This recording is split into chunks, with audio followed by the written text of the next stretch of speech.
Promises made, baby, promises kept. Joe Biden got her done. He got her done. A ceasefire agreement between the Israeli government and Hamas has been reached, aiming to end the 15-month conflict in Gaza. The deal brokered by Qatar, Egypt, and the United States is set to begin on Sunday and will unfold in 3 phases. Hello and welcome to the People's Brief, where I talk about people, politics, and pop culture as it impacts Black, brown, and queer communities. And I promise you, I get it in so you can get the info out. We keep it quick, concise, and to the point.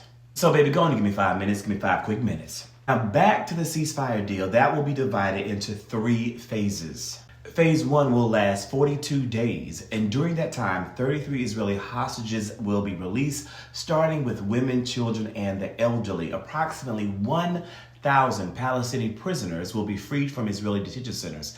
Israeli forces will then withdraw from densely populated areas in Gaza, moving to positions no more than 700 meters within the border, and Gaza will see a significant increase in desperately needed humanitarian aid. Additionally, Palestinians can return to their homes that have been taken over and occupied in northern Gaza, and the Rafah crossing will be open within 7 days of the 42, within the first 7 days. In part 2, male captives will be released in exchange for more prisoners and withdrawal, and in phase 3, where the remains and bodies of those who are no longer alive will be exchanged, as well as the initiation of the efforts to reconstruct Gaza. Please note that these efforts are expected to take up to 5 years. And here's the thing, what you should know. The deal that has been accepted today is almost identical to the ceasefire deal offered by President Biden to Benjamin Netanyahu and the leaders of Hamas back in May. Benjamin Netanyahu, friend and like-minded Dowager President Trump, seemingly extended the genocide of the Palestinian people and the abuse faced as a result of that genocide by Jewish people around this world for the political gain of his aligned colleague and friend. And in honor of this day, I'll leave it for now at that. I am thankful for the ceasefire, and I am prayerful that this one will last. Thank you to President Joseph Robinette Biden for standing strong in the face of fierce opposition and a number of political machinations that happened within the background that sought to bring about not only the end of his presidency, the tarnishment of his legacy, but the very demise of American democracy and our reputation around the world. Pam Bondi, former Florida Attorney General and President-elect Musk and Dowager President Trump's nominee for United States Attorney General, is undergoing her confirmation hearing before the Senate Judiciary Committee, and it went like we thought it would. Take a look at this. Constitution of the United States. Do you believe birthright citizenship is the law of the land, and will you defend it regardless of a child born in the United States, regardless of their parents' immigration status? Senator, I will study birthright citizenship. I would love to meet with you regarding birthright citizenship. Can I answer the serve question? as the Attorney General of the United States, and you still need to study the 14th Amendment of the Constitution? That is not helping me have more confidence in your ability to do this job. One other immigration-related question, I'll steer clear of the Constitution I have one and the regarding law. that I'd like Senator to talk Hirona about. asked you earlier, but I don't think you answered her question. Can you please tell us, do you agree with the statement that immigrants are, quote, poisoning the blood of our country, yes or no? I did not say that. I did not say that you said that. I'm asking if you agree with it, yes or no. I did not say that. Also requires you, if you're going to be a good Attorney General, to be able to tell hard truths to the President. So my questions now are, can you tell hard truths to the President? So let me start with an easy truth that you could speak to the President. Can you tell him that Donald Trump lost the 2020 election? Can you say that? Do you have the independence to say that? Do you have the gravitas, the stature, the intestinal fortitude to say, Donald Trump, you lost the 2020 election? Can you tell us that here today? Senator, what I can tell you is I will never play politics. You're trying to engage me in a gotcha. I won't do it. I'm just asking you a simple question. I won't play If you can politics speak truth with any ongoing to power. investigation, So let me ask you another. like you did leaking your let me ask colleague you, Devin Nunes's memo. If you can't answer the question, let me ask you a different, what should be a simple truth, not a hard one. Was there massive fraud affecting the result of the 2020 election? Yes or no? Senator, I'm glad you asked that question, if you'll let me answer what I saw in Pennsylvania. No, I asked a simple question about massive fraud. I can only tell you what I saw in Pennsylvania. I know you want to answer a different question, but my question is, can you tell us whether there was massive fraud affecting the results of the 2020 election? Yes or no? Was there or was there not? I can tell you what I saw when I went as an advocate to the campaign. That's not my question. So you can't answer that question. You can't speak that even easy truth to us, let alone to the president. Bondi's hearing is a part of a series of confirmation hearings for Trump cabinet appointees this week. She replaced Matt Gaetz as Trump's pick for Attorney General after he withdrew his name from consideration. Democratic concerns and strong opposition, Bondi is not expected to face significant hurdles to confirmation in this Republican-led Senate. She is expected to be the next Attorney General of these United States of America, despite the fact that she can acknowledge that Joseph Robinette Biden won the 2020 election. The full Senate vote for her confirmation will likely occur shortly after Trump's inauguration on January the 20th. There are a number of concerns, as you saw in the clips, but again, there's really no point in raising them now because she is going to be our Attorney General. Voting elections have consequences. We will continue to watch her, however, hold her accountable for what she does or what she may not do as Attorney General of these United States. Karine Jean-Pierre, the first Black person, the first openly LGBT person to ever serve as White House Press Secretary, gave her final address today to the White House Press Corps. Today was her final day. You know, born in Fort-de-France, Martinique, to Haitian immigrant parents, Jean-Pierre is a master's graduate from Columbia and served the political campaigns of John Edwards, President Obama, Martin O'Malley, and Vice President Harris. She is an author and a political analyst and is the epitome of Black excellence. Take a look at this. I also said at the first briefing, I would not be here today if it were not for generations of barrier-breaking people before me. I have stood on their shoulders. I benefit from their sacrifices. I have learned excellence, and I am eternally grateful to them. And now I will pass the torch.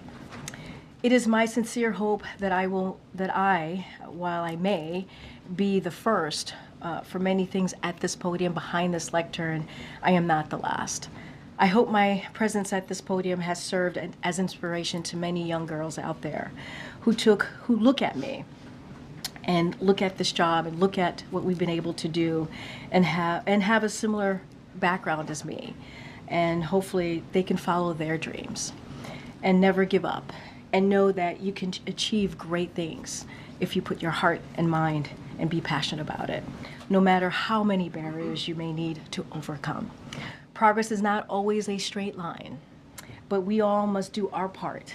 In the words of Dr. Martin Luther King Jr., whose birthday is indeed today, bend it towards justice and pay it forward. I hope that, and I and many barrier-breaking colleagues in this administration have played a small role in doing just that. Standing here and having served in this role for this administration and this president has truly been the honor of a lifetime, one I am grateful for and I will never forget. But it is a job I could never have done alone. And so finally, I do want to say a few thank yous to a few people in this room that I've gotten the pleasure to work with. I want to start off by thanking the best team in the business: Emily, Andrew, Kelly, Robin, Angelo, Jeremy, Sonia, Chloe, Jacob, Chris. You are simply the best. And thank you so much for having my back and doing this job and having the president's back and doing it so well. Truly the best. You work tirelessly, passionately, and with utmost professionalism. You serve the president and this nation well. I am proud to call you all my friends and colleagues. None of this would be possible without all of you. I also want to acknowledge some of the former team members who are with us today. They're spread about here in the back. And you know, as you all know, many of them left to continue to do some impressive work outside and obviously continue to do some work within the administration.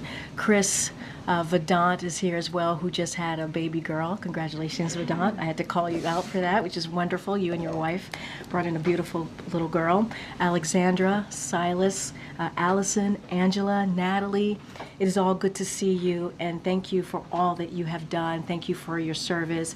And Jen Psaki, who's in the back, thank you so much. I see you, and I'm so grateful that you took the time to be here. And so thank you for your kindness, thank you for your friendship, and we've missed you around here, and it's so good to see your face. I also want to thank my parents. Growing up as an immigrant family in New York, they never imagined their daughter would be standing here today. They worked day and night to give me every opportunity possible. I can't thank them enough, and to my parents, sorry I didn't become a doctor, but hopefully this is okay. And to my lovely, amazing daughter, you have gone too many nights without me being around, and without me being there for school drop-offs, and without your mama around. And I can't wait to spend more time with you. I call her my pudding, so I can't wait to spend more time with you, pudding. Thank you for your love and support and your patience. And finally, I do want to say thank you to President Biden and First Lady Dr. Biden for this incredible opportunity. As I said earlier, standing at this podium behind this lectern, serving the American people and this administration has been an honor of a lifetime. And I will be forever grateful to the President for his trust and this amazing opportunity. And with that, thank you for your patience all. I appreciate that.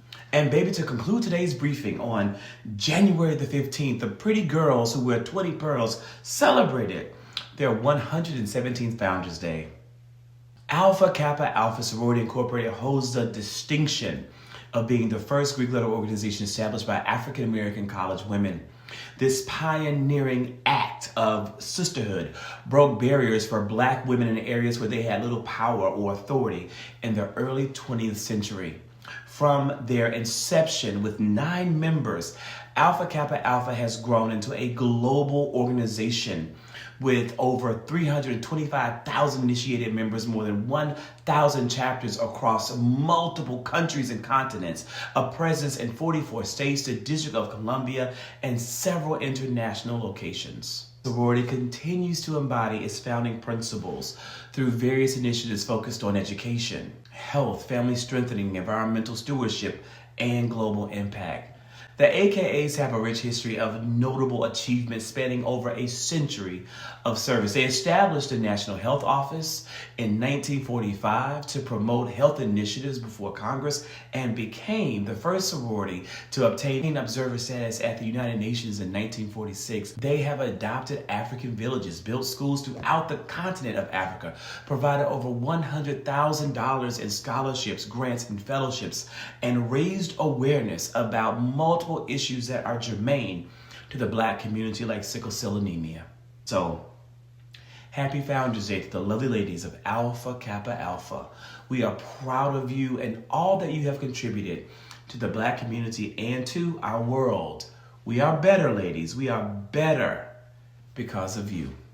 With that being said, I think that's a wonderful note, a high note to say, be well, be blessed, and whatever you do, keep pushing.